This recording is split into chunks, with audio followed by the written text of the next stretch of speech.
आगे बढ़ते हैं। समान प्रतिमान का सिद्धांत। समान प्रतिमान क्या होता है? प्रतिमान का अर्थ होता है, मोटे तौर पे आप जानिए, नमूना, कोई मॉडल। तो समान प्रतिमान का सिद्धांत का मतलब ये है कि इस सिद्धांत के अनुसार सभी बालकों का विकास समान प्रतिमान का अनुसरण करता है।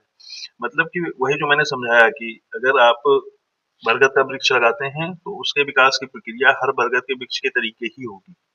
अगर आप आंवले का वृक्ष लगाते हैं, अमरूद का वृक्ष लगाते हैं, केले का वृक्ष लगाते हैं तो उसके विकास की प्रक्रिया केले के तरीके होगी, केले के पौधे की।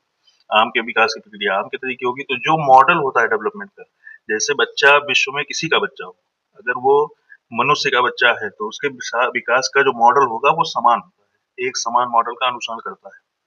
जानवर के जो बच्चे होते हैं, जैसे कुत्ते का बच्चा, वो उस मॉडल का अनुसरण करेगा, बिल्ली का बच्चा उस मॉडल का अनुसरण करेगा, उस प्रतिमान का अनुसरण करेगा। तो समान प्रतिमान का सिद्धांत यही बताता है।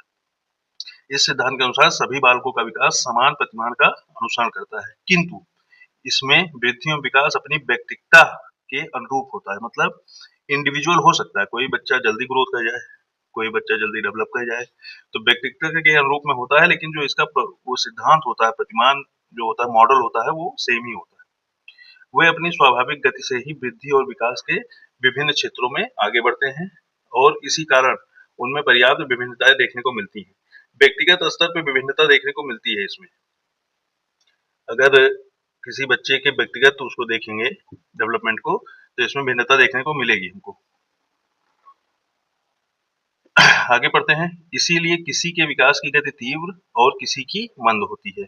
इसको भी हम जानते हैं। जैसे क्लास में अगर 10 बच्चे हैं तो सबका डेवलपमेंट एक जैसा नहीं होता है, सबके सीखने की प्रवृत्ति एक जैसी नहीं होती है। 10 बच्चे 10 तरीके से सीखते हैं और 10 में अलग-अलग अपनी व्यक्तिगत भिन्नता होती है।